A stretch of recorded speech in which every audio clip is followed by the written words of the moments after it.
Welcome to A news.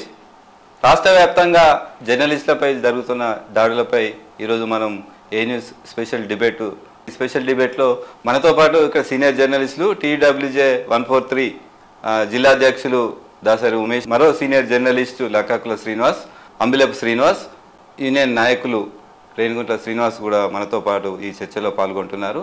అసలు ఈ జర్నలిస్టులపై జరుగుతున్న దాడులు కారణాలు ఏంటి, అసలు జర్నలిస్టులు ఎలా ఉండాలి, జర్నలిస్టులపై జరిగిన దాడులు చేసిన వారిపై ఎలాంటి కఠిన శిక్షలు విధించాలి, అసలు ప్రభుత్వాలు ఎందుకు స్పందించట్లేదు అంటే ఏం చెప్తారు, ఒకసారి మనం వారిని అడిగి చెప్దాం. మనతో పాటు లక్కాకుల శ్రీనివాస్ ఉన్నారు. ఒకసారి చెప్పండి సార్, జర్నలిస్టులపై దాడిని మీరు ఎలా చూస్తారు? ఈ డిబేట్లో పాల్గొన్నటువంటి తోటి జర్నలిస్టులకు, అదేవిధంగా జర్నలిస్ట్ సంఘాల నాయకుల మిత్రులందరూ కూడా నమస్కారం. ప్రధానంగా రోజుకు జర్నలిస్టులపైనటువంటి దాడులు అయితే ఎక్కడో చోట జరుగుతూనే ఉన్నాయి. మీరు అన్నట్టుగా ప్రతి చోట వార్తా సేకరణలకు జర్నలిస్టులు వెళ్తున్న సందర్భంలో రాజకీయ నాయకులే కావచ్చు, లేకపోతే ఇతరత్ర వ్యక్తులు జర్నలిస్టులపైన నోరు పారేసుకోవడము, అదేవిధంగా దాడి చేయడము, ఆఖరి శృతిమించి నిన్న మనం చూసినటువంటి సంఘటన చూస్తే ఆఖరికి హత్యాయత్నం చేసే విధంగానే, అంటే జర్నలిస్టు అంతంత పవిత్రంగా భావించినటువంటి లోగోను తీసుకొని అదే లోగోతోటి ఆ జర్నలిస్ట్ పైన దాడి చేసినటువంటి ఒక వ్యక్తిని కూడా మనం చూసినాం. కాబట్టి జర్నలిస్టుల పైన నిరంతరం దాడులు జరుగుతూ ఉన్నాయి. జర్నలిస్ట్ సంఘాలు కూడా ఈ దాడులను ఖండిస్తూ ఉన్నాయి. అదేవిధంగా ప్రభుత్వాలపై కూడా ఒత్తిడి తీసుకువస్తున్నాయి. కానీ ప్రభుత్వాలు కఠిన చట్టాలు రూపొందించినంత వరకు ఇలాంటివి తరచూ జరుగుతూ ఉంటాయి. కాబట్టి జర్నలిస్టులు అందరూ కూడా ఐక్యం కావాల్సినటువంటి అవసరం ఉంది. కాబట్టి జర్నలిస్టులు అందరూ ఐక్యంగా ఈ ప్రభుత్వాలపైన కూడా ఒత్తిడి తీసుకురావాల్సిన అవసరం ఉంది. ముఖ్యంగా ఇలాంటి దాడులు పాల్పడిన వ్యక్తులు కానివ్వండి, జర్నలిస్టులపైన తప్పుడు మాటలు మాట్లాడుతున్న వ్యక్తులపైన కానివ్వండి, అలాంటి వ్యక్తులపైన కఠిన చట్టాలు తీసుకువస్తే తప్ప ఇవి ఆగే ప్రసక్తి లేదు. జర్నలిస్టులు కూడా ఎప్పటి నుంచి కూడా సంఘాలు కూడా పోరాడుతూ ఉన్నాయి ఇలాంటి కఠిన చట్టాలు తేవాలని చెప్పేసి. కానీ ప్రభుత్వాలు కూడా నిమ్మకం నీరెత్తినట్టున్నాయి. కాబట్టి ప్రభుత్వాలు ఎప్పటికైనా స్పందించాల్సినటువంటి అవసరం ఉంది. కఠిన చట్టాలు రూపొందించాల్సినటువంటి అవసరం ఎంతైనా ఉందని మేము అభిప్రాయపడతాము. మీరు చెప్పండి, అసలు జర్నలిస్టుల విధి నిర్వహణలో మాత్రమే జర్నలిస్టులు ఏ ప్రాంతానికైనా వెళ్ళవచ్చు, వారి బాధ్యతకు వెళ్ళవచ్చు, వారినే దాడులు చేస్తున్నారు, మీరేం చెప్తారు? అంటే ప్రధానంగా చూసినట్టయితే ఫోర్త్ ఎస్టేట్ అనేది ప్రజాస్వామ్యంలో ఒక చాలా పేరున్నటువంటిది. అదేవిధంగా ప్రజాస్వామ్యంలో కనుక తీసుకున్నట్టయితే ఫోర్త్ ఎస్టేట్కు ఒక గౌరవం ఉంది.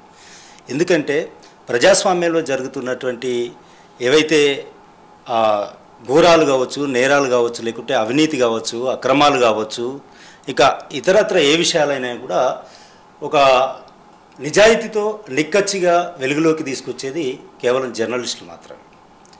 జర్నలిస్టులు అంకిత భావంతో పనిచేస్తారు. అంటే ఒక ఉద్యోగం అనేది ఒక వృత్తిరీత్యా చాలా చోట్లకి వెళ్ళాల్సి ఉంటుంది. కొన్ని సందర్భాల్లో ఇన్వెస్టిగేషన్ న్యూస్ కూడా కవరేజ్ చేయాల్సినటువంటి బాధ్యత ఉంటుంది. ఈ నేపథ్యంలో ఇన్వెస్టిగేషన్ అంటే ఏంటి అంటే ఎవరైతే అక్రమాలు చేస్తున్నారో, అవినీతికి పాల్పడుతున్నారో అవినీతి భాగోతాలను బయట పెట్టడమే జర్నలిస్టు లక్ష్యం.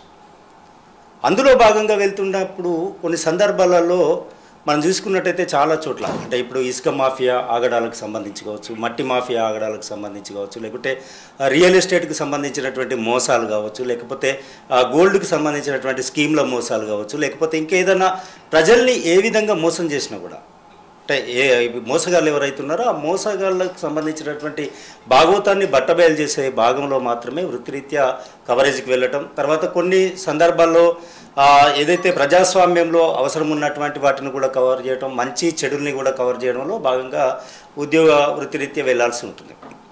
ఈ నేపథ్యంలో చాలామంది, అంటే మనం చూసుకున్నట్టయితే జర్నలిస్టులు చాలా చోట్ల ఈరోజు జర్నలిజం అయినా కనుక లేకపోతే ప్రజలకు రక్షణ లేదంటాను శ్రీనివాస్ గారు. ఎందుకంటే జర్నలిజం అయ్యాల రక్షణ నిలిచింది. ప్రజలకు కవచం ఏంటి అంటే ఇప్పుడున్న పరిస్థితులలో ప్రజల కవచం ఏంటి అంటే జర్నలిజమే ఒక మాటలో చెప్పాలంటే.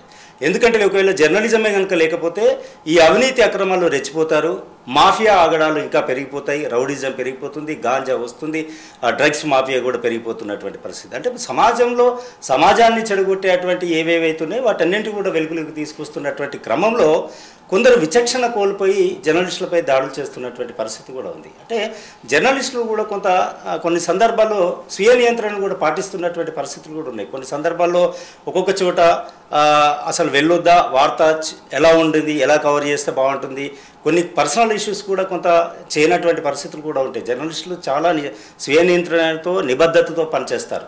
ఎందుకంటే మీ పర్సనల్ ఇష్యూ ఉంది అనుకోండి, మీ పర్సనల్ ఇష్యూ మాకు సంబంధం లేదు, ఒకవేళ మీ పర్సనల్ ఇష్యూ బయటకు వచ్చింది అనుకోండి, సమాజానికి వచ్చింది, ఆ సమాజానికి ఒక బ్యాడ్ మెసేజ్ పోతుంది అనుకున్నప్పుడు తప్పకుండా దానికి సంబంధించినటువంటిది మేము కవరేజ్ చేయాల్సినటువంటి బాధ్యత ఉంటుంది జర్నలిస్టులకు. ఆ సందర్భంలో జర్నలిస్టులపై దాడులు అయితే చాలా జరుగుతున్నాయి, చాలా చోట్ల జరుగుతున్నటువంటి పరిస్థితి, కొంతమంది చేయి చేసుకుంటుంటున్నటువంటి పరిస్థితి, కొంతమంది కేసులు పెడుతున్నటువంటి పరిస్థితి. ఇవన్నీ చూస్తే జర్నలిజం అనేది ప్రజల కోసం ప్రజాస్వామ్యాన్ని రక్షించడంలో భాగంగా మాత్రమే జర్నలిస్టులు పనిచేస్తున్నారు అనేది ఇటు ప్రజలు గుర్తుపెట్టుకోవాలి, అటు ప్రజాస్వామ్యంలో అందరూ గుర్తుపెట్టుకోవాల్సినటువంటి బాధ్యత ఉంది. అందులో భాగంగా కవరేజ్కి వెళ్తున్నటువంటి జర్నలిస్టులపై దాడి చేయడం అయితే దీన్ని తీవ్రంగా అందరూ ఖండించాల్సినటువంటి పరిస్థితి. ఒకవేళ జర్నలిస్టుల రక్షణ లేదండి, ఇవాళ ఏ జర్నలిస్టులకు రక్షణ లేనటువంటి పరిస్థితి. ప్రాణాలకు తెగించి అతను కవరేజ్కి వెళ్తున్నాడు, ఆ కవరేజ్ వల్ల ఏం చూపెట్టబోతుండే, ఆయన ఏమైనా లాభం కోసం ప్రాణాలు తెగిస్తున్నాడా? ప్రజాస్వామ్యంలో ఏదైతే అక్రమాలు జరుగుతున్నాయో, ఎవరైతే అవినీతి చేస్తున్నారో వాళ్ళను ఈ ప్రజాస్వామ్యానికి చూపెట్టాలి, వాళ్ళ అవినీతిని చూపెట్టాలన్నటువంటి ఉద్దేశంతో వెళ్తున్నారు. ఈ టైంలో జర్నలిస్టులపై దాడులు చేస్తే మాత్రం ఇది నిజంగా అందరూ ఖండించాల్సినటువంటి విషయం. చాలా చోట్ల దాడులు జరుగుతున్నాయి, కేసులు పెడుతున్నారు, జర్నలిస్టుల మీద కూడా కేసులు పెడుతున్నప్పటికీ ప్రభుత్వం మాత్రం నేనంటే ప్రభుత్వం మాత్రం చూసినట్టే, ఏ ప్రభుత్వం కావచ్చు, ఈ ప్రభుత్వం కావచ్చు, గతంలో ఉన్నటువంటి ప్రభుత్వాలు కావచ్చు, ఏ ప్రభుత్వాలైనా కూడా ఇప్పటికీ జర్నలిస్టులపై జరుగుతున్నటువంటి దాడులు ఏవైతున్నాయో ఆ దాడులపై ఇప్పటివరకైతే చర్యలు తీసుకున్నటువంటి దాఖలాలు కనిపించట్లేదు. ఏదో తూతు మాత్రంగా అప్పటి మందం పోలీస్ స్టేషన్లకు వెళ్ళటం, కేసులు నమోదు చేయటం, ఆ మాత్రంలో మళ్ళీ దాన్ని తిరిగి అక్కడ ఉన్నటువంటి ప్రజాప్రతినిధులు వాళ్ళు వీళ్ళు కాంప్రమైజ్ చేయటం మళ్ళీ యథావిధిగా నడుస్తూనే ఉంది. సో కొన్ని సందర్భాల్లో మనం చూసాం, ఇసుక మాఫియాను అడ్డుకోవడానికి వెళ్తే ఒక జర్నలిస్టును విచక్షణ రహితంగా కొట్టడంతో ప్రాణాపాయ స్థితి జరిగినటువంటి పరిస్థితి, ప్రాణం పోయినంత పని అయినటువంటి పరిస్థితులు కూడా ఉన్నాయి. ఇది ఎందుకు జరుగుతుంది అంటే కేవలం ప్రభుత్వం ఒక కఠినమైనటువంటి చట్టాలు తీసుకురావాలి. ఆ కఠినమైనటువంటి చట్టాలు తీసుకొచ్చి జర్నలిస్టులపై దాడులు చేసినటువంటి వారికి శిక్ష పడేలా చేసినట్టయితే ఈ దాడులను ఆపేటువంటి అవకాశాలు అయితే ఉన్నాయి. దీనికి సంబంధించి ఇటు జర్నలిస్ట్ సంఘాలు కృషి చేయాల్సినటువంటి బాధ్యత ఉంది. ఇప్పటికీ జర్నలిస్ట్ సంఘాలు కూడా దీనిపై ఎప్పటి నుంచో పోరాటాలు కూడా చేస్తున్నాయి. జర్నలిస్ట్ సంఘాలు చాలాసార్లు ఇటు సీఎంలను కానీ, అంటే ఏ ప్రభుత్వం కావచ్చు, ఈ ప్రభుత్వం అని కాదు, ఏ ప్రభుత్వాలు ఉన్నా కూడా చాలా సందర్భాల్లో వారు మెమోరాండాలు ఇచ్చారు, చాలామందిని సీఎంలను కూడా కలిసినటువంటి సందర్భాలు ఉన్నాయి. కానీ ప్రభుత్వం అనేది దీని మీద పూర్తిగా సీరియస్ తీసుకోవట్లేదు. కాబట్టి నేనేమంటున్నా అంటే ప్రభుత్వం జర్నలిస్టులపై దాడి చేసినటువంటి వారిపై ప్రభుత్వం ఏదైతే సీరియస్గా స్పందించి ప్రత్యేకమైనటువంటి చట్టాలు రూపొందించి మరోసారి జర్నలిస్టులపై దాడులు జరగకుండా చూడాల్సినటువంటి బాధ్యత ప్రభుత్వం మీదనే ఉంది. ఒక్కొక్కసారి ఇన్వెస్టిగేషన్కి వెళ్ళినప్పుడు మనము పోలీసుల సహాయం తీసుకోవాల్సినటువంటి పరిస్థితులు ఏర్పడుతున్నాయి. మనం చాలాసార్లు వెళ్ళినటువంటి సందర్భాల్లో ఒక మాఫియా మనకి ఎవరో ఇన్ఫర్మేషన్ ఇస్తారు, ఆ మాఫియాను మనం బయటికి తీసుకురావాలి, లేకపోతే అక్రమం జరుగుతుందని వెళ్తాం. మనం వెళ్ళినప్పుడు ఎలా వెళ్తామంటే ఒక కెమెరామెన్, మన దగ్గర ఏమన్నా ఆయుధాలు ఉంటాయా, మన దగ్గర ప్రొటెక్షన్ ఏమైనా ఉంటుందా, ఓ కెమెరామెన్ ఉంటాడు, మనం వెళ్తూ ఉంటాము, హడావిడికి వెళ్ళి కవరేజ్ చేయాలనేటువంటి తాపత్రయం ఉంటుంది తప్ప ఇంకా వేరే ఏముండదు. పోనీ ఆ తాపత్రయంలో భాగంగా వాస్తవంగా మనం వాస్తవాలు కూడా గ్రహించుకొని వెళ్ళాల్సినటువంటి పరిస్థితులు కూడా ఉంటాయి. అసలు అది న్యూసా వ్యూసా, అసలు అందులో ఇన్వెస్టిగేషన్లో మనకి వచ్చిన ఇన్ఫర్మేషన్ కరెక్టా కాదా అనేది కూడా మనం తెలుసుకునే పోతాం. తెలుసుకున్న తర్వాతనే అన్నీ పూర్తి అవగాహన వచ్చిన తర్వాతనే వార్తా కవరేజ్కి వెళ్తాం. ఆ సమయంలో ఇలా దాడులు చేయడం అయితే సమంజసం కాదు. దీనికి దాడులను అరికట్టాలంటే ప్రధానంగా నేను ఒకటే డిమాండ్ చేస్తున్నాను ప్రభుత్వాన్ని, ప్రత్యేకమైనటువంటి చట్టాలు తీసుకొస్తేనే జర్నలిస్టులకు రక్షణ ఉందని చెప్పేసి అయితే నేను భావిస్తున్నాను. శ్రీనివాస్ గారు, అంటే ఒక జర్నలిస్టు సంఘం నాయకునిగా మీరు అంటే జర్నలిస్టుల అవసరాలు ఎలా ఉంటాయి, అసలు జర్నలిస్టుల మీద దాడి చేస్తే ఎట్లాంటి చట్టం రూపొందించాలి, వాళ్ళకి ఎలాంటి శిక్ష వేయాలి? ప్రధానంగా శ్రీనివాస్ గారు, ఇవాళ ఈ కార్యక్రమానికి, డిబేట్ కార్యక్రమానికి ఇక్కడికి వచ్చిన సీనియర్ జర్నలిస్టులందరికీ, తర్వాత మీకు అందరికీ కూడా నా యొక్క నమస్కారాలు తెలియజేస్తున్నాను. ప్రధానంగా ఇప్పుడు మనం చూడొచ్చు, ఇప్పుడు సీనియర్ జర్నలిస్ట్ శ్రీనివాస్ గారు, లక్కాకుల శ్రీనివాస్ గారు, అలాగే అంబిలప్ శ్రీనివాస్ గారు కూడా మాట్లాడారు. ఒకటే మనం చూడొచ్చు, ఇప్పుడు కేంద్ర రాష్ట్ర ప్రభుత్వాలు ప్రధానంగా దీని మీద ఒక ప్రత్యేకమైన దృష్టి పెట్టాల్సిన అవసరం ఉన్నది. మీడియా పైన దాడులను మనం గత కొద్ది సంవత్సరాల క్రితం చూసినట్లయితే కేవలం రాష్ట్రంలో కానీ దేశంలో కానివ్వండి ప్రింట్ అండ్ ఎలక్ట్రానిక్ మీడియా అనేది మనము బలంగా ఉండేది. కొద్ది సంవత్సరాలు కూడా సోషల్ మీడియా అనేది చాలా యాక్టివ్ అయింది. అంటే దాంతో మీడియా పరిధి కూడా చాలా పెద్దగా అయిపోయింది. ఎవరి చేతిలో చూసినా మొబైల్స్ ఉండడం వల్ల ఇవాళ ప్రపంచంలో ఏ మూలకు ఏ చిన్న వార్త జరిగినా కూడా, ఏ చిన్న సంఘటన జరిగినా కూడా నిమిషాల వ్యవధిలోనే అందరు కూడా ఆ వార్త అనేది వాళ్ళకు చేరుతున్నది. దీన్ని బట్టి మీడియా రంగం అనేది చాలా విస్తృతంగా పెద్దగా అయిపోయింది. దాంతోపాటే ఇవాళ దేశంలో ఎక్కడ చూసినా ఏదో ఒక మూలన జర్నలిస్టులపై దాడులు కానీ బెదిరింపులు కానీ నిత్యం జరుగుతూనే ఉన్నాయి. అది జరిగినప్పుడు ఇప్పుడు ఈ మోహన్ బాబు ఇష్యూయే చూసుకుంటే కనుక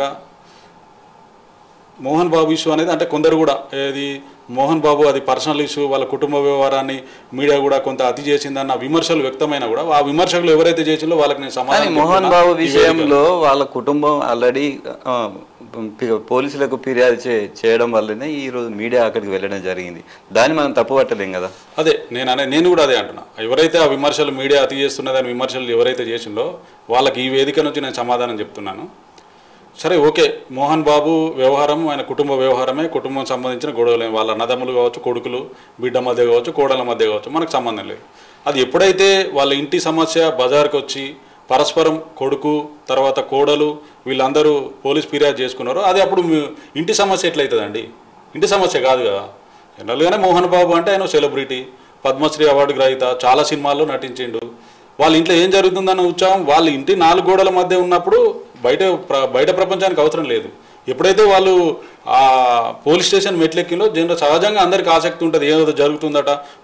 దానిలో భాగంగానే కవరేజ్కి వెళ్ళినప్పుడు కూడా అక్కడ తను మాట్లాడాల్సిన అవసరం లేదండి, మీరు మీడియా వాళ్ళు ఇక్కడ నుంచి వెళ్ళిపోవచ్చు, నేను ఏదైనా ఉంటే ప్రెస్ మీట్ పెట్టో లేదంటే అసలు నేను మాట్లాడినని హుందాగా అక్కడ మాట్లాడి వాళ్ళని పంపించే ప్రయత్నం చేయొచ్చు.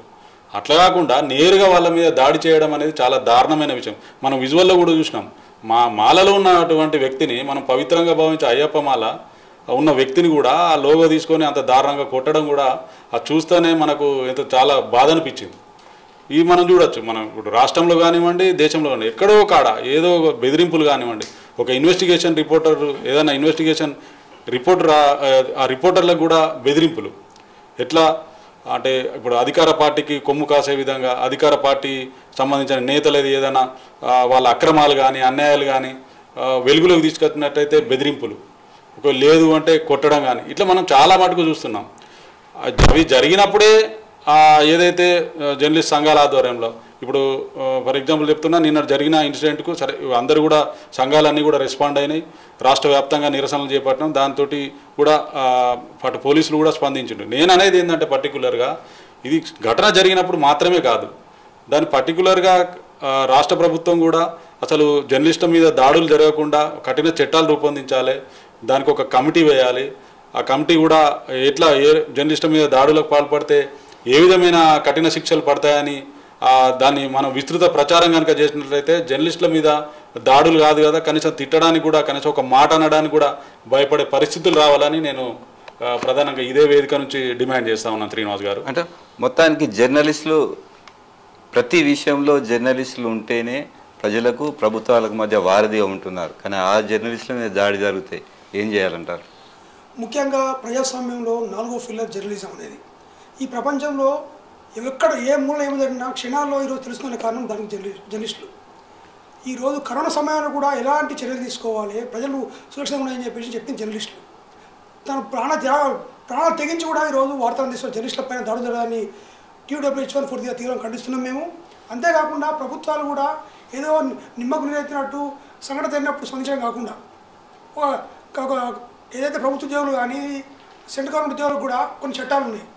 తన వృత్తిలో ఎవరైనా ఇబ్బంది కలిగిస్తే కఠినమైన చర్యలు తీసుకునే చట్టం ఉన్నది, దాన్ని కూడా జర్నలిస్టులకు వర్తింపజేసే ప్రయత్నం చేయాలి. ఏదో దాడి అయినప్పుడు స్పందించడం, నేను రాచకొండ పోలీసులు అప్డేట్ చేస్తున్నాం, రాష్ట్ర వ్యాప్తంగా జర్నలిస్ట్ సంబంధించిన ఆందోళనకు స్పందించే రాచకొండ పోలీసులు వాళ్ళ మీద అత్యాచారం కేసు పెట్టారు. ఇలాంటివి కాకుండా ఏదో కొట్టినప్పుడు లేకుండా దూషించినప్పుడు కాకుండా బలమైన చట్టాలు తేవాలి. జర్నలిస్టులు వాళ్ళ స్వార్థం కోసం కాకుండా ప్రజాహితం కోసం పనిచేస్తున్నారు, ప్రజా సమస్యల పోవడం ప్రభుత్వం తీసుకుపోవడానికి పనిచేస్తున్నారు. అలాంటి జర్నలిస్టులపై దాడి చేయడాన్ని మేము తీవ్రంగా ఖండిస్తున్నాము. ఎవరైతే మోహన్ బాబు చేసిండో, మోహన్ బాబు అగ్రెసివ్గా అంత అగ్రెసివ్ ఉంటే అవసరం లేదు. ఆయన పెద్ద మనిషి, ఆయన పద్మశ్రీ అవార్డు గ్రహీత, సినిమా ఇండస్ట్రీలో ఇన్ని సంవత్సరాలు పనిచేసిండు. అలాంటి వ్యక్తి బాబు ఇది మా ఇంటి సమస్య, లేదు నేను మీతో మాట నో కామెంట్ అంటే అయిపోయేది. దానికి అగ్రెసివ్గా శత్రువును కొట్టినట్టు మా మైక్ తీసుకొని కొట్టడం మాత్రం చాలా హేమాల చర్య. దీన్ని మేము తీవ్రంగా ఖండిస్తున్నాం. దీనిపైన రాష్ట్ర ప్రభుత్వం వెంటనే స్పందించి ఏదో పోలీస్ కేసు పెట్టడం కాకుండా బలమైన చట్టాలు తెస్తే ఇంకోసారి దాడి చేయడానికి భయపడాలి. ఈ జర్నలిస్ట్ రంగం పనిచేస్తున్నారండి, సమాజ హితం కోసం పనిచేస్తున్నాక జర్నలిస్ట్ రక్షించే బాధ్యత కేంద్ర రాష్ట్ర ప్రభుత్వాలపైన ఉన్నది. గతంలో ఢిల్లీ లెవెల్లో కూడా చాలామంది జర్నలిస్టులను హత్యలు చేసే సంఘటన జరిగింది. కొన్ని ఆయిల్ స్కామ్లో ఒక రిపోర్టర్ వార్త వస్తే ఆయన ట్యాంకర్తో గుర్తు చంపే చరిత్ర ఉన్నది.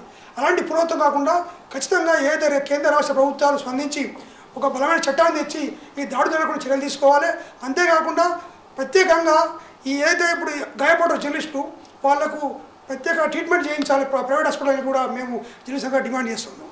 మీరు చెప్పండి శ్రీనివాస్ గారు, దేశంలో కానీ రాష్ట్రంలో కానీ ప్రజలకు రాజకీయ నాయకులు కానీ సెలబ్రిటీస్ కానీ మధ్య వారధిగా జర్నలిస్టులు ఉన్నారు. కానీ రాజకీయ నాయకులు వాళ్ళ స్వార్థం కోసం వాళ్ళ మీద వాళ్ళు చేసే అవినీతిని బయటపెట్టినట్లయితే దాడులు జరుగుతున్నాయి. సెలబ్రిటీస్ కూడా వాళ్ళని ఎదిరించడం వల్ల దాడులు చేస్తున్నారు. దీన్ని ఎట్లా చూడాలంటారు? వీటి మీద ఎలాంటి కఠిన చట్టాలు తేవాలంటారు? మీరు అన్నట్టుగా ఇందాక మిత్రులు శ్రీనివాస్ గారు కావచ్చు, లేకపోతే ఉమేష్ గారు చెప్పినట్టుగా ప్రధానంగా ప్రజాస్వామ్యంలో మన భారతదేశం ప్రజాస్వామ్య కంట్రీ. అందులో మనం 4th ఎస్టేట్గా మనం పిలువబడుతున్నామని ఇందాక మనం మాట్లాడుకుంటున్నాం. 4th ఎస్టేట్లో శాసనశాఖ కానివ్వండి, కార్యనిర్వహణ శాఖ కానివ్వండి, న్యాయశాఖ కానివ్వండి, ఎలాంటి మనం గౌరవించుకుంటున్నామో అదేవిధంగా 4th ఎస్టేట్గా పిలువబడుతున్నటువంటి మీడియా కూడా అలాంటి గౌరవం ప్రభుత్వాల నుంచి లభించాలి ఫస్ట్ ఆఫ్ ఆల్. అదేవిధంగా ఇందాక మిత్రులు చెప్పినట్టుగా అయితే ప్రభుత్వ ఉద్యోగులు విధి నిర్వహణ చేస్తున్నప్పుడు ఆటంకం కలిగితే ఎలాంటి చట్టాలు అయితే అమలు అవుతున్నాయో జర్నలిస్టులు కూడా విధి నిర్వహణ కోసమే ఫీల్డ్ మీదకి వెళ్తూ ఉంటారు. ఎవరు రాజకీయ నాయకునితోటో లేకపోతే ఇంకొకరితో ఎవరికి ఘర్షణ ఉండదు జర్నలిస్టుకు.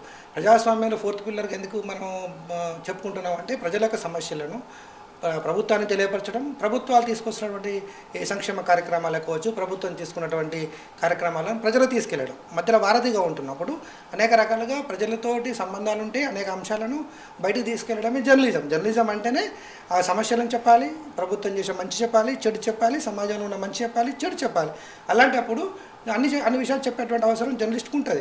అలాంటి సందర్భంలో ఒకవేళ నీకు ఏమన్నా ఇబ్బంది కలిగితే చట్టం ఉంది, చట్టం ప్రకారం ఆ జర్నలిస్ట్ పైన చర్య తీసుకోవచ్చు. లేకపోతే అతిగా ప్రవర్తిస్తే దానిపైన కేసు పెట్టుకోవచ్చు. ఇలాంటి చట్టాలు సమాజంలో ఉన్నప్పటికీ కూడా కావాలని అంటే తమకు అనుకూలంగా వార్త చెప్తేనే ఆ మీడియాను అభినందించడం, తమకు వ్యతిరేకంగా వార్త చెప్తే ఆ మీడియా పైన ఆ సంస్థ పైన కావచ్చు, ఆ జర్నలిస్ట్ పైన కావచ్చు టార్గెట్ చేయడం ఏదైతే ఉందో దీన్ని పూర్తిగా అందరూ ఖండించాల్సినటువంటి అవసరం ఎదురవుతున్నది.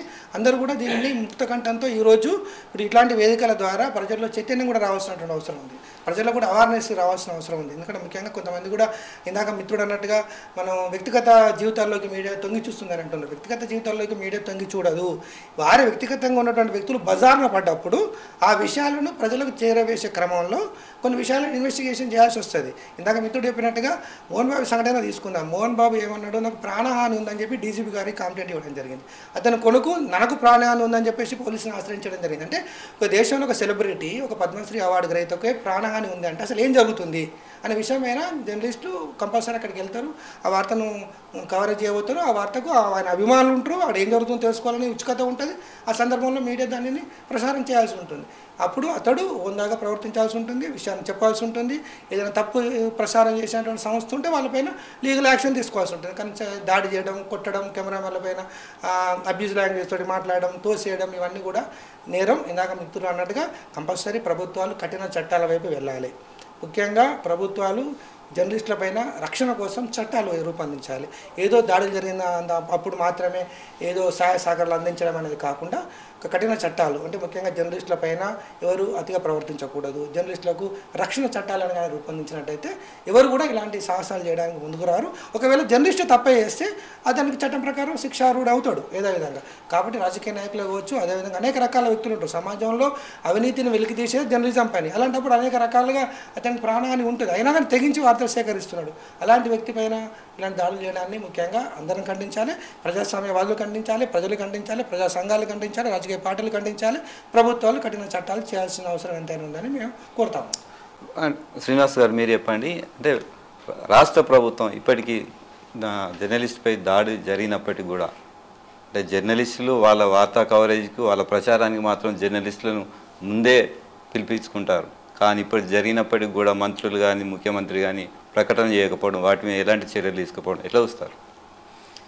అంటే ఒకటి ఇక్కడ జర్నలిజాన్ని మీరు అన్నట్టుగా కొంతమంది రాజకీయ నాయకులు కావచ్చు, లేకుంటే కొంతమంది వారి అవసరాలకు వాడుకుంటున్నారు, కానీ తర్వాత జర్నలిస్టులను వదిలేస్తున్నారు అని చెప్తాను నేనైతే.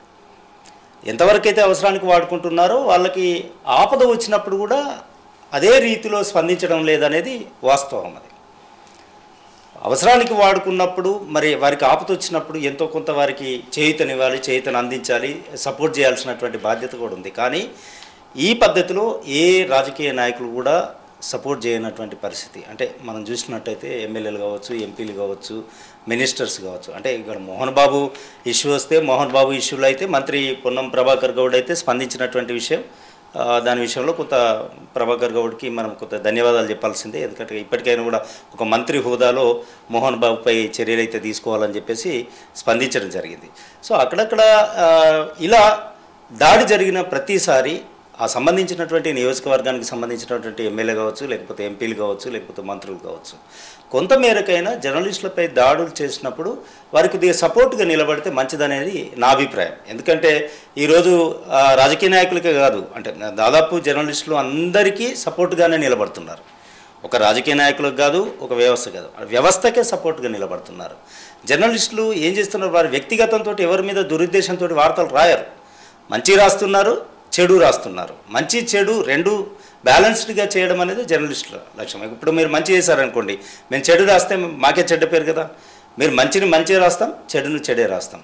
ఆ దృక్పథంతో అందరు చూడాల్సినటువంటి బాధ్యత ఉంది. అయితే కానీ ఇక్కడ దురదృష్టకరం ఏంటంటే దాడులు జరిగినప్పుడు చాలామంది దాడులకు పాల్పడి ప్రాణాలు కోల్పోతున్నటువంటి పరిస్థితి ఉంది. ప్రాణాపాయ స్థితికి చేరుకొని ఆసుపత్రుల్లో పాలవుతున్నటువంటి పరిస్థితుల్లో కూడా ప్రజాప్రతినిధులు మీరు అన్నట్టు రాజకీయ నాయకులు అయితే వారి నుంచి అయితే స్పందన అంతంత మాత్రంగానే కనిపిస్తున్నటువంటి పరిస్థితి. వాళ్ళు కనుక కొంత స్పందించినట్టయితే కొంత జర్నలిస్ట్కి ఎంతో కొంత సపోర్ట్ అయితే లభిస్తుంది. అది స్పందించాలని చెప్పేసి కూడా నేను ఈ వేదికగా వారిని కోరుతున్నాను కూడా. అంటే రాజకీయ నాయకులపై దాడి జరిగినప్పుడు మాత్రం రాష్ట్ర వ్యాప్తంగా ఉన్న రాజకీయ నాయకులు స్పందిస్తారు, వాళ్ళకు మీడియా కవరేజ్ ఇస్తుంది. కానీ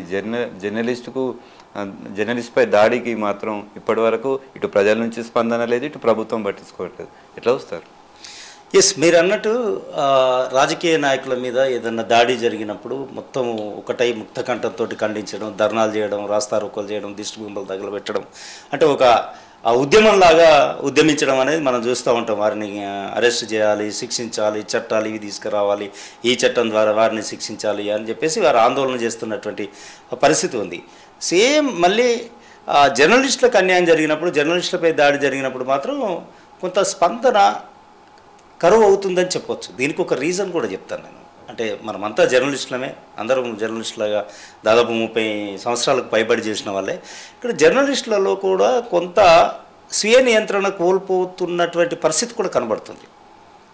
ఏది వ్యూసు, ఏది న్యూస్, ఇక్కడ కొద్దిగా క్లారిటీగా తెలుసుకొని వెళ్ళాల్సినటువంటి పరిస్థితి కూడా ఉంటుంది. కొన్ని సందర్భాల్లో ఏది కవర్ చేయాలి, ఏది కవర్ చేయకూడదు, ఏది రాయాలి, ఏది రాయకూడదు అనేటువంటి అంశాల్లో కూడా కొంతమందికి మన తోటి జర్నలిస్టులు కాబట్టి వారిని మనం అనడానికి వీల్లేదు. కానీ కొంత ఇక్కడ అవగాహన లోపం కూడా కొంత ఈ దాడులకు కొంత ఇబ్బంది కలిగిస్తుందేమో అని నా అభిప్రాయం మాత్రం. ఎందుకంటే జర్నలిస్ట్ అనేవాడికి చాలా అవగాహన ఉండాలండి, ప్రతి దానిపై అవగాహన ఉండాలి. జర్నలిస్ట్ ఎవరండి? ఒక సైంటిస్ట్.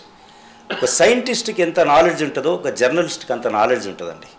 అంటే ప్రతి దాన్ని క్షుణ్ణంగా పరిశీలించి వాస్తవాలు ఏంటి అనేది తెలుసుకున్న తర్వాతనే దాన్ని మనం టచ్ చేయాలి. ఒకవేళ ఆ వాస్తవాలు లేవు, ఎవరో మనకు అవాస్తవాలను కూడా మనకి ఇప్పుడు సోర్స్ ఎక్కడి నుండి అండి? ఎవరో అక్రమాలు చేస్తున్నారని చెప్తారు. మనం తెలుసుకోవాల్సిన బాధ్యత ఎవరికి ఉంది? మనకే ఉంది. సో అక్రమాలు చేస్తున్నారని చెప్పేసి మనం అక్రమం లేకుండా కూడా సక్రమం దగ్గరికి పోయినప్పుడు వాళ్ళు కొంత ఇబ్బందికరమైనటువంటి వాతావరణం వేరు. మేము సక్రమంగా ఉన్నామండి, అయినా మమ్మల్ని ఎందుకు ఇబ్బంది పెడుతున్నారు అని చెప్పేసి కూడా వారు అడుగుతారు కదా, ఎవరైనా కూడా అడగాల్సిందే కదా. ఇక్కడ కొంత జర్నలిస్టులు ఈ మధ్యకాలంలో మీరు చూస్తున్నారు, జర్నలిజం కూడా కొద్దిగా పొల్యూషన్ అయిందండి. ఇప్పుడంతా జర్నలిజంలో కొంత ఇబ్బందికరమైనటువంటి వాతావరణం ఉంది. యాజ్ ఏ సీనియర్ జర్నలిస్ట్గా నేను చూస్తున్నటువంటి పరిస్థితులు కూడా ఉన్నాయి. కొంతమంది జర్నలిస్టులు అంటే మితిమీరి ప్రవర్తిస్తున్నటువంటి పరిస్థితులు కూడా చూస్తున్నటువంటి పరిస్థితి. సో జర్నలిస్ట్కి సంయమనం ఉండాలి, ఓపిక ఉండాలి. వార్తను కవరేజ్ చేసేటప్పుడు నేను ఒకటి చెప్తాను. యాజ్ ఏ సీనియర్ జర్నలిస్ట్గా 30 సంవత్సరాల నుంచి మేము జర్నలిజంలో ఉన్నాం. సరే, మన మీద కూడా అలిగేషన్స్ రావటం కామన్. సో ఇన్వెస్టిగేషన్లు వెళ్ళినప్పుడు వాడు బాధతో చేస్తాడు, లేకపోతే కొంతమంది ఫ్రస్ట్రేషన్లో చేస్తారు, లేకపోతే నా దోపిడీ దొంగతనాన్ని వీళ్ళంతా బయట పెడతారు అనేటువంటి ఉద్దేశంతో కూడా దాడులు చేస్తున్నటువంటి పరిస్థితులు కూడా ఉన్నాయి.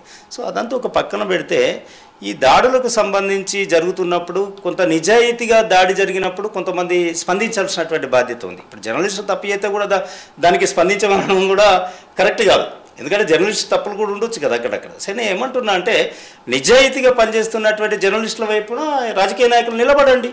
ఎవరైతే నిజాయితీగా పనిచేస్తున్నారో వర్కింగ్ జర్నలిస్టులు ఉన్నారు, చాలామంది నిజాయితీగా పనిచేస్తున్నటువంటి ప్రాణాలు అర్పించడానికి ఇన్వెస్టిగేషన్లో వెళ్తున్నటువంటి వాళ్ళు ఉన్నారు, ప్రజాస్వామ్యంలో మంచిని చూపించడానికి వెళ్తున్నటువంటి క్రమంలో దాడులు జరుగుతున్నప్పుడు రాజకీయ నాయకులు స్పందించాలి కదండి. రాజకీయ నాయకులే కాదండి, ప్రజలు కూడా మద్దతు ఇవ్వాలి, ప్రజలు కూడా రక్షణగా నిలబడాలి. ఎవరి కోసం కొట్లాడుతున్నాడు జర్నలిస్టు? ప్రజల కోసం కొట్లాడుతున్నాడు. అలా జర్నలిస్ట్ ఎవరి కోసం పనిచేస్తున్నాడు? నిజంగానే అతనికి ఎంతో ఉపాధి కలుగుతుంది కావచ్చు, ఉద్యోగం కావచ్చు, ప్రతి దానిలో ఉద్యోగం ఉంటుంది. కానీ అన్ని ఉద్యోగాల కంటే జర్నలిస్ట్ ఉద్యోగం కత్తి మీద సాము లాంటిది. నిజంగా ఒక కత్తి మీద సాము లాంటిది. అసలు ప్రాణాలకు తెగించి వెళ్ళాల్సినటువంటి పరిస్థితులు ఉంటాయి. అలా మనం చూసాం, వర్షాకాలం వచ్చింది, మునిగిపోతూ ఉంటే మనము ఆ పడవలలో డేంజర్ జోన్లో కూడా పోయి కవరేజ్ చేస్తున్నాం, రక్షించండి అంటే వాళ్ళని ఏదో విధంగా వాళ్ళని సేఫ్ జోన్కి తీసుకురావటం, మనం ఇన్ఫర్మేషన్ ఇవ్వటం, తర్వాత ఒక రకంగా చెప్పాలంటే మన ప్రాణాలకు తెగించిపోతున్నటువంటి పరిస్థితులు కూడా ఉన్నాయి. ఒక్కొక్కసారి ఏదైనా స్మగ్లింగ్ జరిగినప్పుడు మనము ఆ స్మగ్లింగ్ను అరికట్టడంలో భాగంగా వారితో పాటు సమానంగా పరిగెత్తుతున్నటువంటి పరిస్థితులు ఉన్నాయి. ఆ టైంలో ఏమైనా జరగవచ్చు, కానీ మనం అక్కడ ఏం చూస్తున్నాం, దాన్ని ఆ సమాజంలో జరుగుతున్నటువంటి చెడును చూపించాలనేటువంటి తపనతో మాత్రమే పరిగెత్తుతున్నటువంటి జర్నలిస్టుకి ఏదైనా జరిగినట్టయితే ఖచ్చితంగా రాజకీయ నాయకులు వారికి అండగా నిలవాల్సినటువంటి బాధ్యత ఉంది.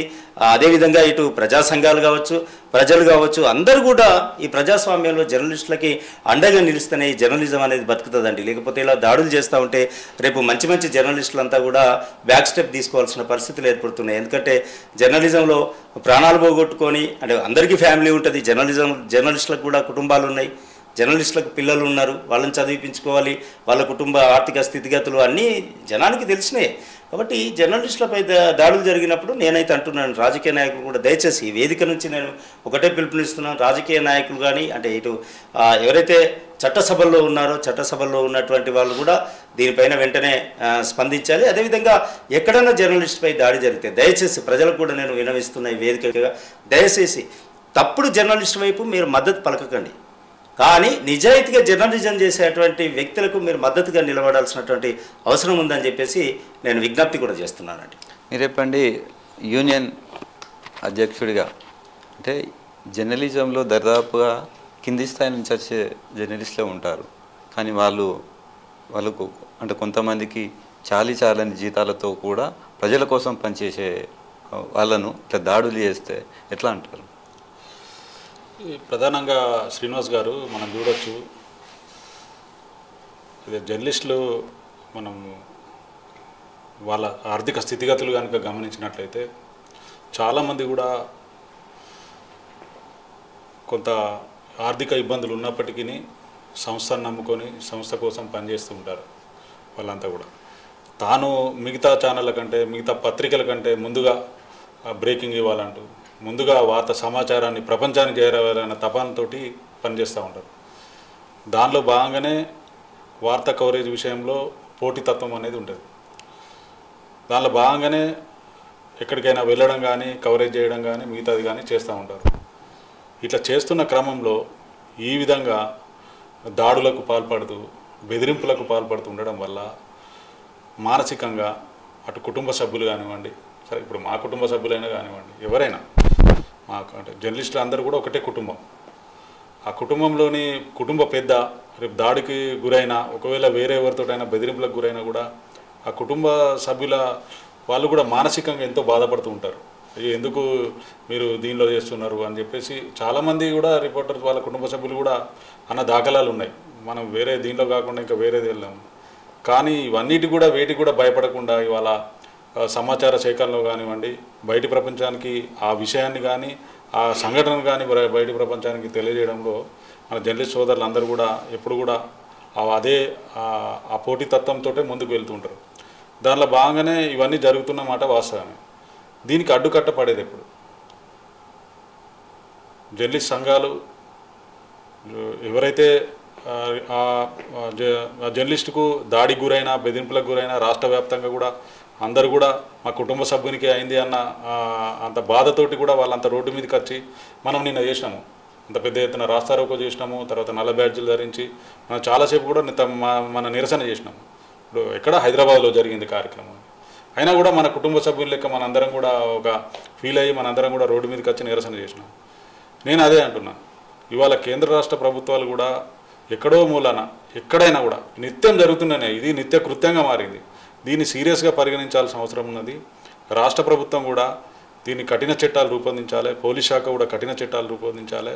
ఇవాళ చాలా డిపార్ట్మెంట్లు ఉన్నాయండి. ఇప్పుడు ప్రభుత్వ ఉద్యోగులం కనుక మనం కనుక ఆఫీస్కి వెళ్ళి వాళ్ళు డ్యూటీ చేస్తున్నప్పుడు మనం విధి నిర్వహణలో వాళ్ళను పని చేయకుండా అడ్డుకుంటే ఇమీడియట్గా వాళ్ళు కంప్లైంట్ చేసినట్టు ఇమీడియట్గా కేసు అవ్వడమే. అట్లాంటి మనం విధి నిర్వహణలో భాగంగా కవరేజ్కి వెళ్ళినప్పుడు వాళ్ళని అడ్డుకోవడం, కొట్టడం, ఇది కూడా ఓ రకంగా మన విధులను ఆటంకం కలిగించినట్లే కదా. దాని మీద కూడా ఇవాళ కేంద్ర రాష్ట్ర ప్రభుత్వాలు దృష్టి కేంద్రీకరించాలి. కఠిన చట్టాలు కూడా అమలు చేయాలి. మరోవైపు ఎవరైతే బిలో పావర్టీ లైన్ కింద, ఇప్పుడు జనరల్గా జర్నలిస్టులు అందరూ కూడా అందరి పరిస్థితి కూడా ఆర్థిక పరిస్థితి కూడా మనం చూసినట్లయితే దీని మీద కూడా రాష్ట్ర ప్రభుత్వాలు కూడా ప్రత్యేకంగా దృష్టి సారించాలి. అవసరం కూడా ఉన్నది.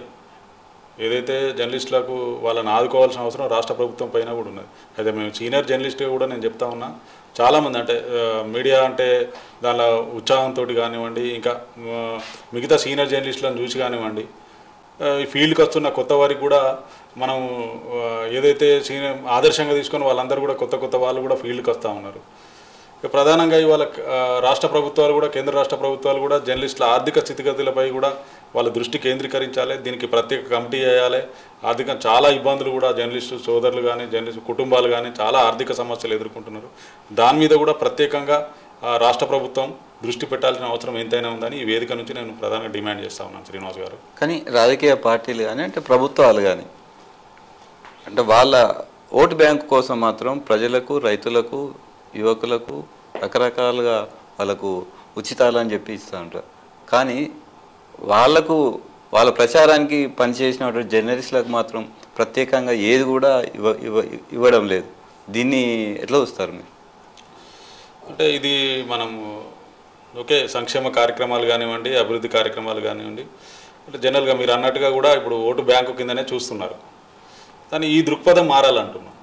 ప్రధానంగా రాష్ట్ర ప్రభుత్వాలు ఎన్నికల సమయంలోనే ఈ దృక్పథం కూడా మారాలి. కాకపోతే ఏంటంటే ఆయా జిల్లాలు ఉన్నటువంటి జర్నలిస్టులు కూడా రాష్ట్ర వ్యాప్తంగా ఎంతమంది జర్నలిస్టులు ఉన్నారు, జర్నలిస్టుల కుటుంబాలు ఎంత ఉన్నాయి, అది మనము రాష్ట్ర ప్రభుత్వాల దగ్గర చెప్పుకోవడంలో మనం విఫలమవుతున్నామా లేక ఇంకా వేరే రకమైన లోపం ఏదైనా ఉందనేది మనం ఒకసారి పునఃసమీక్షించుకోవాలి. ఎందుకంటే మనందరికి కూడా ఓటు హక్కు ఉంది. మనం కూడా రాష్ట్ర ఏదైతే దేశ పౌరులమే అయినప్పటికీ కూడా మీరు అన్నట్టుగా అటు ప్రజలతోటి కానివ్వండి, ఇటు రైతులతోటి వాళ్ళతోటి కనుక పోలిస్తే మనకు అందుతున్న ఫలాలు తక్కువే. ఇది తప్పకుండా ఆలోచించాల్సిన విషయమే. దీనిపైన కూడా తప్పకుండా రాష్ట్ర ప్రభుత్వం దృష్టి కేంద్రీకరించాలి. ఎంతమంది ఉన్నారు జర్నలిస్ట్ సోదరులు, వాళ్ళకి ఆర్థికంగా ఏ తోడ్పాటు అందించాలి, వాళ్ళని ఏ రకంగా మనము సహాయం చేయాలన్న విషయాన్ని కూడా ప్రత్యేకంగా కూడా ఇవాళ రాష్ట్ర ప్రభుత్వం ఏదైతే దీన్ని దృష్టి కేంద్రీకరించాల్సిన అవసరం ఎంతైనా ఉందని నేను ఇదే వేదిక నుంచి డిమాండ్ చేస్తాను. శ్రీనివాస్ గారు మీరు చెప్పండి, అసలు జర్నలిస్టుల విషయంలో ఏ ప్రభుత్వం మారినా ఒక యూనియన్ ఉంటుంది అనుకూలంగా వ్యతిరేకంగా, కానీ ఆ రెండు యూనియన్లు మాత్రం జర్నలిస్టుల సంక్షేమానికి మాత్రం పాటుపడతలేరు అంటే ఏం చెప్తారు? ముఖ్యంగా ఏ జర్నలిస్టు సంఘం కూడా జర్నలిస్టుల వైపే ఉంటుంది. కొంతమేర ప్రోగా పనిచేస్తారు కావచ్చు, కానీ ఏ సంఘం ఉన్నా ఏ ప్రభుత్వానికి అనుకూలంగా ఉన్నా ఫస్ట్ వాళ్ళు డిమాండే జర్నలిస్టుల సంక్షేమం. కాకపోతే ఇక్కడ ఏంటంటే మీరు అన్న దాంట్లో కొంత వాస్తవం ఉంది. ఏంటంటే వాళ్ళు పూర్తి స్థాయిలో జర్నలిస్టులకు రావాల్సిన సంక్షేమ ఫలాలను తీసుకురాలేకపోతున్నారా అనేది ఒక ప్రశ్న. ప్రభుత్వాలు అడుగుతూ ఉంటారు, జర్నలిస్ట్ సంఘాలు కానివ్వండి, ఎవరైనా కానివ్వండి, మా జర్నలిస్టుల సంక్షేమం కోసం కానివ్వండి.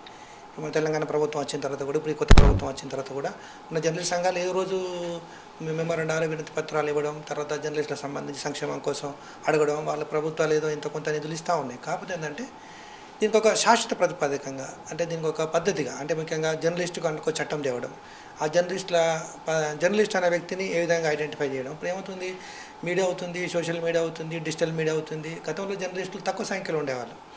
అప్పుడు ప్రభుత్వం కూడా కొంతమందికి ఏదో న్యాయం చేయడానికి ప్రయత్నించేది. ఇప్పుడు జర్నలిస్టు మీడియా సర్కిల్ ఎక్కువ అయిపోయింది, జర్నలిస్టులు కూడా ఎక్కువ అయిపోయారు. ఈ నేపథ్యంలో కొత్త కమిటీ అన్న వేసి ఒక అధ్యయనం చేయాల్సినటువంటి అవసరం ఉంది. ఎందుకంటే జర్నలిస్టుల ఆర్థిక స్థితిగతుల పైన కావచ్చు, ముఖ్యంగా జర్నలిస్టులు ఎదుర్కొంటున్నటువంటి ఇబ్బందులు కావచ్చు, ఫీల్డ్ పరంగా ఇబ్బందులు ఎదుర్కోవడం కావచ్చు. గతంలో ఏంటంటే వార్తను కొంచెం డిలే అయినా ఇబ్బంది అవుతుంది. ఇప్పుడు పోటీ పత్రం ఎక్కువ. ఆ పోటీలో ఏమవుతుందంటే జర్నలిస్ట్ ఉరకాల్సి వస్తుంది. ఉరకాల్సిన సందర్భంలో అనేక రకాల ఇబ్బందులు ఎదుర్కొంటూ ఉన్నాడు. ఆ పోటీతత్వానికి అనుగుణంగా ప్రభుత్వాలు, ముఖ్యంగా ఆ యజమాన్యాలు కూడా స్పందించాల్సిన అవసరం ఉంది. ఇటు జర్నలిస్ట్ సంఘాలు, యజమాన్యాలు, ప్రభుత్వాలు, జర్నలిస్టులు అందరు కలిస్తేనే ఒక సమాజంగా, జర్నలిస్ట్ సమాజంగా మనం గుర్తించబడుతుంది. కాబట్టి అనేక రకాల సమస్యలు కూడా ఉన్నాయి. అదేవిధంగా అట్ సేమ్ టైం జర్నలిస్టులు కూడా కొంత స్వీయ నియంత్రణ కూడా అవసరం. అంటే ఏది వార్త కాదు, ఎంతవరకు మనం వెళ్ళాలి, ఎంతవరకు వెళ్ళకూడదు అనేది కూడా కొంతవరకు సమాజంలో కూడా కొంతమంది అవగాహన లేనటువంటి వ్యక్తులు జర్నలిజం పైన సరైనటువంటి అవగాహన లేక, దీని యొక్క వాల్యూ తెలియక ఫ్యాషన్కి వస్తున్నారు. చాలామంది మనం అబ్జర్వ్ చేస్తున్నాం, జర్నలిస్ట్ అనగానే ఫ్యాషన్ రావడం. కానీ మనం వచ్చిన తర్వాత నేను సొసైటీకి ఏం చేయాలి, ఎలాంటి వార్తలు ఇవ్వాలి, నేను జర్నలిస్ట్గా పనిచేస్తున్న సందర్భంలో ఈ సొసైటీకి ఏమి ఉపయోగపడింది, ప్రభుత్వం ఇచ్చిన పథకాలను ఇంతవరకు నేను ప్రజల దగ్గర తీసుకెళ్తున్నా అనేటువంటి ఒక లైన్ కూడా జర్నలిస్టు ఆలోచించుకోవాల్సినటువంటి అవసరం ఉంది. జర్నలిస్టులో కొంతవరకు మార్పు రావాలి. అట్ ద సేమ్ టైం ప్రభుత్వాల్లో మార్పు రావాలి. జర్నలిస్ట్ సంఘాల్లో కూడా ఇంకా కొంచెం తీవ్రస్థాయి చర్చ జరగాలి. ఏంటంటే ఇక్కడ సమస్య వచ్చినప్పుడు సంఘాలకు అతీతంగా పోరాడుతూ ఉన్నారు. అందులో మనం ఎస్పెషల్లీ మన తెలుగు రాష్ట్రాల్లో మాత్రం దానికి మనం ఒప్పుకోవాల్సిందే. కానీ జర్నలిస్ట్ ఎదుర్కొన్నటువంటి సమస్యను పూర్తి స్థాయిలో పరిష్కరించే విధంగా ఇంకా చేస్తే బాగుంటుంది. అప్పటికి ఈ ప్రభుత్వాలు కూడా కొంచెం అడుగు ముందుకేసి దీనిపైన ఒక అధ్యయనం చేసినట్టుగా చేసి జర్నలిస్టు అనేటువంటి గౌరవమైనటువంటి వృత్తి ఇది. సమాజంలో ఫోర్త్ ఎస్టేట్గా 4వ పిల్లర్ అంటున్నాం. అంటే 4వ పిల్లర్గా పిలువబడుతున్నటువంటి పిల్లర్ను ఇంకా బలోపేతం చేయాలి. బలోపేతం చేయాలంటే దీనికి ఏమంటే వనరులు చేకూర్చాలి. అదేవిధంగా ప్రెస్ అకాడమీలు కూడా ఉన్నాయి. ప్రెస్ అకాడమీ ద్వారా కూడా ప్రభుత్వం ఏదో చేస్తూ ఉంటుంది. కాబట్టి వాటి కూడా పూర్తి స్థాయిలో నిధులు కేటాయించకపోవడం వల్ల కూడా కొంత ఇబ్బంది అవుతుంది. ప్రెస్ అకాడమీ ద్వారా కూడా కొన్ని రకాల జర్నలిస్టులకు అవగాహన క్లాసులు కావచ్చు, లేకపోతే ఇంకేదో చేయాలని చెప్పేసి అనుకుంటుంది. కానీ ప్రభుత్వం కూడా వారికి పూర్తి స్థాయిలో నిధులు కేటాయించడం, అదేవిధంగా జర్నలిస్టులకు తర్ఫీదు ఇవ్వడం, ఏ సమస్యలు ఏమి ఎదురవుతున్నాయో వాటిని వెంటనే పరిష్కరించడం, చనిపోయినాక ఏదో ఆర్థిక సాయం చేయడమే కాకుండా బతుకున్నప్పుడే ఆర్థికంగా ఇబ్బందులు లేకుండా సాయం చేసేటువంటి ఈ ప్రణాళికను ప్రభుత్వాలు కానివ్వండి, సంఘాలు కానివ్వండి దృష్టి పెట్టినట్టయితే ఇలాంటి సమస్యలు రాకుండా ఉండకుండా ఉంటే ప్రజాస్వామ్యంలో ఎప్పుడైతే ప్రతిపక్షాన్ని కానివ్వండి, ప్రజాస్వామ్యంలో మీడియాని కానివ్వండి, ఈ గొంతుకలను ఎప్పుడైతే ప్రజాస్వామ్యానికి వాల్యూ ఉంటాయో ఎక్కడైనా కానివ్వండి, అప్పుడు ప్రజాస్వామ్యం ఎడ్ల బండిలాగా 2 ఎడ్లు సక్రమంగా నడిస్తేనే బండి ముందుకు పోతుంది అన్నట్టుగా అప్పుడు సమాజంలో కూడా బాగుంటుంది. ప్రభుత్వాలు కూడా చేస్తూ ఉన్నాయి. గత ప్రభుత్వం చేస్తూ ఉంది, ఈ ప్రభుత్వం కూడా సంక్షేమం కోసం కృషి చేస్తామని చెప్తా ఉంది. ఇంకా కొంచెం ఎక్కువ చేయాలన్నది నా డిమాండ్. అంటే ప్రభుత్వాలు సంక్షేమ పథకాల విషయంలో సబ్ కమిటీల పేరుతో కొంత వాటిని అధ్యయనం చేసే ప్రక్రియ కొనసాగుతుంది. కానీ జర్నలిస్టుల విషయంలో మాత్రం సబ్ కమిటీ ద్వారా అధ్యయనం చేయాలంటే ఏం చేయాలంటారు? ముఖ్యంగా మీరు అన్నట్టుగా కమిటీలు వేసి ఏదో కమిటీలు కావచ్చు, సబ్ కమిటీలు కావచ్చు, ఇంకేదైనా కావచ్చు, ఏదైనా కమిటీలు వేసినప్పుడు ఏదో కమిటీ వేసి అధ్యయనం చేసి వదిలిపెట్టడం కాదు, దానిని మూలాలకు వెళ్ళేటువంటి అవసరం ఉంది. ఎందుకంటే సమాజంలో ఇది నాకు ప్రజాస్వామ్యంలో ఈ పత్రికలను, మీడియా స్వేచ్ఛను ఎంత కాపాడుకుంటే అది ప్రజలకు అవసరం. ఇప్పుడు ప్రజలు ఎదుర్కొన్న మొట్టమొదటి సమస్య వచ్చింది అనుకోండి, ఫస్ట్ మీడియాకి ఫోన్ చేస్తారు. ఎవరికైనా ఒక అధికారికి ప్రాబ్లం వచ్చిందనుకో మీడియాకి ఫోన్ చేస్తాడు. అంటే ఎవరైనా కానివ్వండి, చట్టాన్ని రక్షించే వ్యక్తులకు కూడా ఆఖరికి సమస్య వస్తే మీడియాని ఆశ్రయిస్తాడు. అప్పుడు మీడియా ద్వారా ప్రభుత్వం దృష్టికి వెళ్తుంది. అప్పుడు ప్రభుత్వం పరిష్కరించే విధంగా ఉంటుంది. అంటే ఎవరికి సమస్య వచ్చినా ముందుగా కనబడేది మీడియా మనిషే. ఆ మీడియా మనిషికి సమస్యలు ఉంటే మాత్రం ఎవరు ముందుకు రావడం లేదు. ఇక్కడ ఇదే మన లాజిక్ మనం మిస్ అవుతున్నాం. అంటే అందరూ కాబట్టి ఈ మీడియాను ఎంత కాపాడుకుంటే ఎవరైనా కానివచ్చు, అటు ప్రభుత్వాలే కావచ్చు, ఇటు ప్రజలే కావచ్చు, పార్టీలే కావచ్చు, ఎవరైనా ఈ మీడియాను ఎంత బలోపేతం చేసుకుంటే, అంటే ఐ మీన్ పత్రికా స్వేచ్ఛను, ఇక్కడ మనం మాట్లాడేది మీడియాలో ఏంటంటే పత్రికా స్వేచ్ఛను ఎంత బలంగా మనం సమాజంలో ఉంటే అప్పుడు మనకు ఉంటుంది. ఇప్పుడు మనకు పత్రికా స్వేచ్ఛ కూడా ఏంటంటే భావ ప్రకటన స్వేచ్ఛ ద్వారానే మాత్రమే మీడియా కంటే ఒక స్వేచ్ఛ ఉంది. అట్లా కాకుండా మీడియా కంటే ఒక స్వేచ్ఛ ఉండాలి, మీడియా కంటే ఒక ఆర్టికల్ ఉండాలి, మీడియా కంటే ఒక చట్టం ఉండాలి. మీడియా పరిధి గింత ఉంటుంది, ఆ పరిధిలో ఇట్లా పనిచేయాలి, ఈ మీడియాలో ఉన్న వ్యక్తి తప్పు చేస్తే ఈ శిక్ష ఉంటుంది, మీడియా వ్యక్తిగా తప్పు చేస్తే ఇదంగా ఉండాలి అని అంటూ ఒక తేవాలి. కామన్ ఏంటంటే మీడియాకి వచ్చేసరికి ఒక భావ ప్రకటన స్వేచ్ఛ, అందరూ మాట్లాడలాగా మీడియానే మాట్లాడాలి అనేటువంటి ఒక అంతవరకే లైన్ ఉంది. కాబట్టి ఈ భావ ప్రకటన స్వేచ్ఛలో మీడియాకి ఇంకొక ప్రాధాన్యత ఇస్తూ చట్టాలు కానీ రూపొందించినట్టయితే, మీడియాని ఇంకో రకంగా బలోపేతం చేసినట్టయితే, అప్పుడు ఇలాంటివి లేకుండా ఉంటే అప్పుడు ప్రజాస్వామ్యం ఇంకా బలోపేతం అవ్వడానికి ఆస్కారం ఉంటుంది. కాబట్టి ఆ దిశగా అడుగులు వేయాలని ఇటు జర్నలిస్ట్ సంఘాలనే కావచ్చు, ఇటు ప్రభుత్వాలనే కావచ్చు, అదేవిధంగా కొత్తగా జర్నలిస్టులనే కావచ్చు, మనం కోరుతా ఉన్నాం. ఎస్పెషల్లీ ప్రభుత్వాలను కోరేటువంటి అంశంగా దీన్ని చెప్పుకోవచ్చు. శ్రీనివాస్ గారు మీరు చెప్పండి, అంటే సినిమా ద్వారా ప్రజలకు అవగాహన తీసుకురావచ్చే సినీ నటులే ఇలా జర్నలిస్టులపై దాడులు చేస్తే వాళ్ళు ప్రజలకు ఏం చెప్పబోతున్నారు? అంటే సినిమా వాళ్ళంటే వాళ్ళు సెలబ్రిటీస్, అంటే సమాజానికి వాళ్ళు హీరోలే. అంటే ఒక సినిమాకే కాదు, సమాజానికి కూడా హీరో. ఎందుకంటే హీరోలకు ఉన్న అభిమానులు ఎవరికి ఉండరు, అంటే మీకుండరు, నాకుండరు. మీరెంత సేవ చేసినా ఉండరు, నేనెంత సేవ చేసినా ఉండరు. హీరోలకే లక్షలలో అభిమానులు ఉంటారు. అంటే వాళ్ళని అందుకే సెలబ్రిటీస్ అంటారు. సెలబ్రిటీ అంటే ఏంటి? ఇతరులకు ఆదర్శంగా ఉండేవాడు అని దాని అర్థం. అంటే హీరో ఏం చేయాలి? సెలబ్రిటీ కాబట్టి ప్రజలకి ఆదర్శంగా ఉండాలి. అలాంటి ఆదర్శంగా ఉన్నటువంటి వాళ్ళే అంటే హీరోలు, హీరోయిన్లు కావచ్చు. ఇలా మీడియా పట్ల కూడా కొంత దురుసుగా ప్రవర్తించడం, మీడియా పట్ల చివాకులు అవాకులు పలకడం, ఒక రకంగా మీడియా అంటే చులకన భావనతో చూడడం కూడా ఒక రకంగా చెప్పాలంటే వాళ్ళ హీరోయిజాన్ని చూపించింది కూడా ప్రింట్ అండ్ ఎలక్ట్రానిక్ మీడియానే. అసలు నిజంగా చెప్పాలంటే హీరోలను చేసేది కూడా ప్రింట్ అండ్ ఎలక్ట్రానిక్ మీడియా. ఇప్పుడు నేను శ్రీనివాసుని ఉన్నాను, అసలు నా గురించి మంచో చెడో తెలవాలి అంటే పత్రికనో లేకుంటే ఏదో మీడియానో ఎక్స్పోజ్ చేయాలి. అసలు లేకపోతే శ్రీనివాస్ ఏం చేసినా ఏం తెలియదు. అంటే ఇది తెలియజేసేటువంటి మీడియాను, అంటే ఇటు ప్రభుత్వానికి ప్రజలకు వారధిగా మంచి చెడును చెప్పేటువంటి మీడియా పైన ఈ హీరోయిన్లు కానీ హీరోలు కానీ వీళ్ళంతా మీరు అన్నట్టుగా కొంత దాడులు చేయడం, తర్వాత చులకన భావంతో మాట్లాడడం ఇప్పుడిప్పుడు స్టార్ట్ అయింది. గతంలో మీడియాకు చాలా వాల్యూ ఉండేది. ఒకప్పుడు ఉన్నటువంటి పరిస్థితులలో ప్రింట్ అండ్ ఎలక్ట్రానిక్ మీడియా అంటే మంచి రిసీవింగ్ ఉండేది, మంచి రెస్పెక్ట్ ఉండేది. చాలామంది అప్పట్లో చాలామంది విలువ ఇచ్చేవాళ్ళు. ఒక రిపోర్టర్ వెళ్తున్నారంటే చాలామంది రిసీవ్ చేసుకునేవాళ్ళు, బ్రహ్మాండంగా చూసేవాళ్ళు. అప్పుడు గౌరవ మర్యాదలు కూడా ఉండేవి. ఇప్పుడు ఎందుకు ఈ గౌరవ మర్యాదలు తగ్గిపోతున్నాయి, అసలు ఈ మీడియాకి ఎందుకు రెస్పెక్ట్ తగ్గింది అనేది కూడా కొంత చర్చించుకోవాల్సినటువంటి అంశం. అంటే ఇది సందర్భం కాకపోవచ్చేమో కానీ అది కూడా మళ్ళీ ఎప్పుడన్నా అవసరం అనుకుంటే దాని మీద కూడా ఒక డిబేట్ పెట్టాలి. ఎందుకు ఈ గౌరవ మర్యాదలు తగ్గినాయి అంటే కారణం ఏంటంటే మీడియా అంటే భావ ప్రకటన స్వేచ్ఛ. ఇప్పుడు ఇంతకుముందు లక్కాకుల శ్రీనివాస్ సార్ అన్నట్టు ఆ భావ ప్రకటన స్వేచ్ఛ అనేది అందరికి వచ్చేసింది. వాళ్ళ సోషల్ మీడియా, ఇప్పుడు ఎలక్ట్రానిక్ మీడియా, ప్రింట్ మీడియా, ఈ మీడియాలన్నీ వచ్చేసరికి ప్రజలు కూడా గందరగోళంలో పడుతున్నారు. ఎందుకు అంటే హీరోయిన్లు కూడా గందరగోళం గ్యాసెట్స్ రాస్తున్నారు, అంటే ఉన్నది లేనట్టు రాయటం. సో అప్పుడప్పుడు వాళ్ళు కూడా ఏమవుతున్నారంటే మా మధ్యలో ఏం లేదు, అసలు ఏం లేకున్నా ఏదో క్రియేటివ్ చేసి రాస్తున్నారు. వాళ్ళ వ్యూవర్షిప్ కోసమో లేకుంటే రేటింగ్ కోసమో రాస్తున్నారని చెప్పేసి కూడా హీరోయిన్లు కొంత అసంతృప్తితో ఉన్న మాట వాస్తవం ఇది. అంటే మీడియా పైన కావచ్చు, ఇటు కొంత సోషల్ మీడియా పైన మనం అప్పుడప్పుడు చూస్తూ ఉంటాం. అంటే వాళ్ళు ఏం చేస్తున్నారంటే సమయం మనం కోల్పోతున్నారు. అది కారణం ఏంటంటే మా మధ్యలో ఏం లేదు, అసలు ఎందుకు ఇలా వ్యూస్ రాస్తున్నారు. ఇప్పుడు హీరోయిన్తో ఇంకో హీరోకు ఏదో ఎఫ్ఐఆర్ ఇలా రాసేసరికి ఎవరికైనా మనసు ఉంటుంది కదండి. ఎవరికైనా మనకు కూడా మనసు ఉంటుంది, మనం కూడా మనుషులమే. ఉన్నది లేనట్టు లేనిది ఉన్నట్టు రాయటం వల్ల కూడా కొంత వాళ్ళు అసహనానికి గురవుతున్నటువంటి పరిస్థితులు కూడా ఉన్నాయి. దాన్ని కూడా యాజ్ ఏ జర్నలిస్ట్గా గమనించుకోవాల్సినటువంటి బాధ్యత ఉంది. ఇప్పుడు అది రాయటం వల్ల సమాజానికి ఏం జరుగుతుంది, సమాజానికి ఏం చెప్పబోతున్నావు? ఒక ఇష్యూను, అనవసరమైనటువంటి ఇష్యూని, ఇప్పుడు ఇంతకుముందు అన్నారు కదా, కుక్క మనిషిని కడితే వార్త కాదు కానీ మనిషి కుక్కను కడితే వార్త. ఇది ఒకప్పుడు పాత సామెతే, బట్ ఆ టైపే మళ్ళీ ఇంకా కొనసాగుతూనే ఉంది. ఇప్పుడు సమాజానికి పనికొచ్చే వార్తలను కూడా ప్రసారం చేయాల్సినటువంటి బాధ్యత ఉంది. యాజ్ ఏ నేను అంటే అందరికీ చెప్తున్నాను, నేను అందరు జర్నలిస్టులు పాటించాల్సినటువంటి బాధ్యత ఉంది. పనికి రాని వాటిని పదే పదే ప్రసారం చేయటం, ఓ మనిషిని హెరిటేట్ చేయటం, ఇవన్నీ చేయటం వల్ల కూడా వాళ్ళు కూడా సమయం కోల్పోయి, అంటే వాళ్ళు అందరూ మనుషులే, హీరోలు మనుషులే, హీరోయిన్లు మనుషులే, సమాజంలో అందరూ మనుషులే. మనుషులకు కూడా ఒక సమయం అంటే ఒక ఓపిక అనేది ఉంటుంది కదా, ఆ ఓపిక కూడా నశించిపోతుందేమో అనిపిస్తుంది అప్పుడప్పుడు నాకు. అందుకే ఇలాంటి దాడులు కూడా చేస్తున్నారేమో అని. కానీ ఏదేమైనా దాడుల్ని సమర్థించినట్టు కాదు మరి నేను. అది దాడులు అనేటి హీరోలు హీరోయిన్లు మీడియాపై దాడులు చేయడం అనేది మంచి పద్ధతి కాదు. దాన్ని అందరు ఖండించాల్సిందే, అందరు ఖండిస్తారు కూడా. ఎందుకు అనంటే అది తప్పదు. కానీ వీళ్ళు సెలబ్రిటీస్ అనేది అయితే మాత్రం వీళ్ళకి ఇంకొద్దిగా ఓపిక ఎక్కువ ఉండాలి.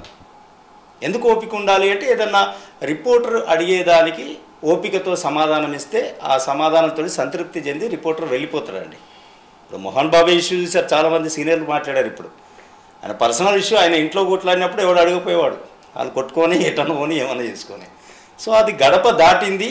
సెలబ్రిటీస్ ముగ్గురు హీరోలు కదంటే వాళ్ళు. సో వాళ్ళకు లక్షలాది మంది అభిమానులు ఉన్నారు.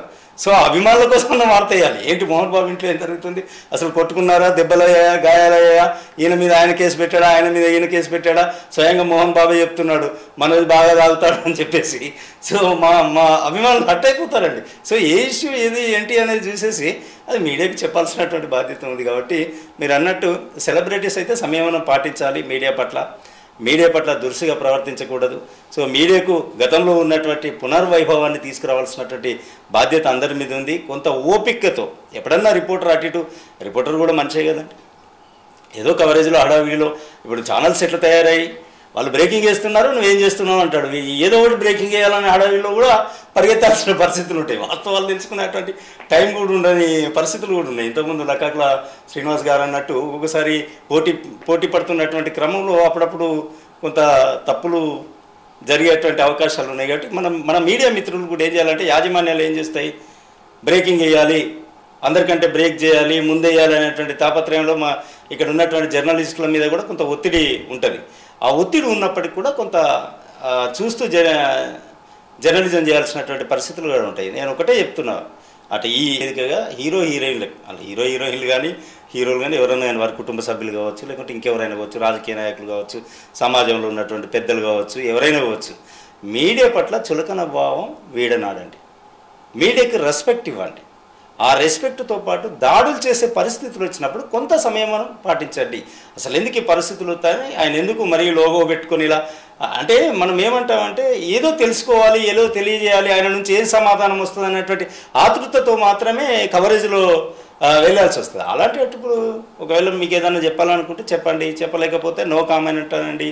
వాళ్ళు చెప్పాలనుకుంటే వాస్తవమే చెప్పండి. మీరు చెప్పింది కూడా వాస్తవాన్ని కూడా కట్ చేసి అయితే ఎడిట్ చేసి అయితే వేయరు కదా, ఏది చెప్తారో అది వేస్తారు కదా. ఒకవేళ మీకు నిజంగానే మీడియా పట్ల అన్యాయం జరిగింది అనుకున్నప్పుడు దానికి చట్టాలు ఉన్నాయి, కోర్టులు ఉన్నాయి. ఎవరైనా చట్టం పరిధిలో పనిచేయాల్సిందే. అది జర్నలిస్ట్ అయినా, పొలిటీషియన్ అయినా, హీరో అయినా, ఎవరైనా చట్ట పరిధిలో పనిచేయాల్సినటువంటి బాధ్యత ఉంటుంది. కాబట్టి మీరు అన్నట్టు ఏదైతే సెలబ్రిటీస్ ఉన్నారో అంటే హీరోయిన్లు సమయం పాటించాలని చెప్పేసి మీ ఏటీవీ వేదికగా నేను వాళ్ళని కోరుతున్నా. ఇక నుంచైనా సమయం పాటించి మీడియాకు రెస్పెక్ట్ ఇస్తారని చెప్పేసి నేను ఆశిస్తున్నా. మీరు చెప్పండి, జర్నలిస్ట్ సంఘం నాయకులు శ్రీనివాస్ గారు, అసలు జర్నలిస్టులు ఎలాంటి నియమ నిబంధనలు పాటించి విధులలో పాల్గొనాలి? ముఖ్యంగా ఈరోజు జర్నలిస్టులు కూడా స్వీయ నియంత్రణ పాటించే కూడా మేము చాలాసార్లు చెప్తున్నాం. ఒక సీనియర్ జర్నలిస్ట్ సంఘ నాయకులు నేను చాలాసార్లు సినిమాలు చెప్తాం. మేము మన పరిధిలో మనం పనిచేయాలి. రాజ్యాంగంలో జర్నలిస్టుల ప్రత్యేకమైన అకౌంట్ ఏం లేదు. వాక్ స్వాతంత్రం ఒకే ఒక వార్డుతోని మనం ఈ లైన్లో ముందుకు పోతున్నాం. మనం పోయేది ప్రజా సంక్షేమం కోసం, ప్రభుత్వాలు చేసే పనులను ప్రజలకు తెలియడం కోసం. ఈ క్రమంలో మనం కూడా గీత దాటద్దు. స్వీయ నియంత్రణ ఉంటే మన పైన జరిగాయి. ఈ మోహన్ బాబుకు సంబంధించిన అంశాలు కూడా చాలామంది అంటారు గీత దాటిండ్రు, గీత దాటలేదండి.